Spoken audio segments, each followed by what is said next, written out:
റഷ്യയുടെ ആധുനിക ആയുധങ്ങളും സാങ്കേതിക വിദ്യകളും ഇറാനിലേക്ക് കൈമാറ്റം ചെയ്യപ്പെടുന്നത് അമേരിക്കയ്ക്കും ഇസ്രയേലിനും മാത്രമല്ല മറ്റ് നാറ്റോ രാജ്യങ്ങൾക്കും വലിയ ഭീഷണിയായി മാറുകയാണ്.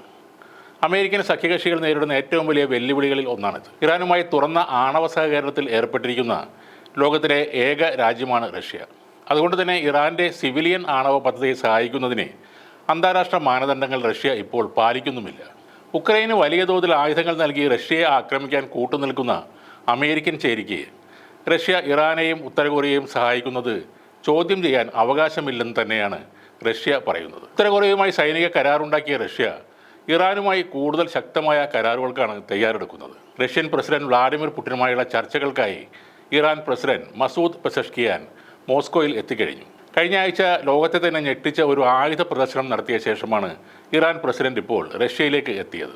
അത്യാധുനിക മിസൈലുകളും ഡ്രോണുകളും വമ്പൻ യുദ്ധ സന്നാഹങ്ങളുമായി ഭൂഗർഭ നഗരങ്ങൾ നിർമ്മിച്ച് തയ്യാറായിരിക്കുന്ന ഇറാനെയാണ് ഈ പ്രദർശനത്തിലൂടെ ലോകം കണ്ടത്. പേർഷ്യൻ ഉൾക്കടലിനും ഒമാൻ സമുദ്രത്തിനും ഇടയിലാണ് വൻ ആയുധ സജ്ജീകരണങ്ങൾ ഇറാൻ ഒരുക്കിയിരിക്കുന്നത്.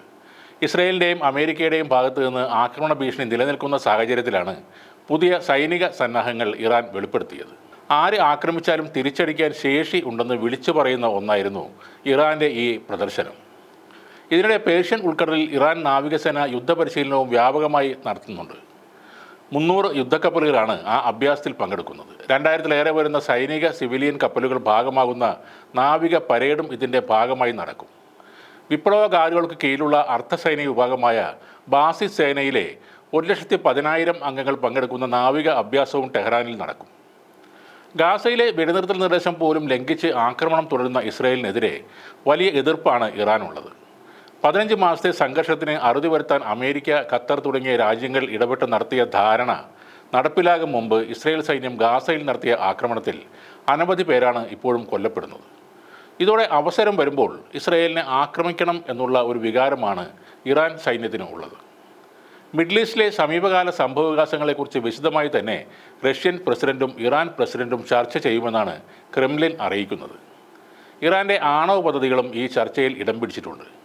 റഷ്യയും ഇറാനും തമ്മിലുള്ള ഉഭയകക്ഷി ബന്ധങ്ങളുടെ ദീർഘകാല വികസനത്തിനുള്ള ഒരു കരാറിൽ പുടിനും പെസഷ്കിയാനും ഒപ്പുവെക്കുമെന്നാണ് റഷ്യൻ മാധ്യമങ്ങളും റിപ്പോർട്ട് ചെയ്യുന്നത്. ഇറാനും റഷ്യയും തമ്മിലുള്ള 20 വർഷത്തെ ഉടമ്പടി ഒപ്പിടുന്നത് ഒരു രാഷ്ട്രീയ രേഖ മാത്രമല്ല, ഭാവിയിലേക്കുള്ള ഒരു റോഡ് മാപ്പ് കൂടിയാണെന്ന് ഇറാൻ വിദേശകാര്യമന്ത്രി അബ്ബാസ് അരക്ചി പറഞ്ഞിരുന്നു. കഴിഞ്ഞ ഒക്ടോബറിൽ കസാനിൽ നടന്ന ബ്രിക്സ് ഉച്ചകോടിയിൽ പങ്കെടുക്കാനായിരുന്നു പെസഷ്കിയാൻ അവസാനമായി റഷ്യ സന്ദർശിച്ചത്. ഇരു രാജ്യങ്ങളും തമ്മിലുള്ള ബന്ധം സമീപ ഭാവിയിൽ മറ്റൊരു തലത്തിലേക്ക് എത്തുമെന്ന് ആ സമയത്ത് തന്നെ റഷ്യ സൂചിപ്പിച്ചിരുന്നു.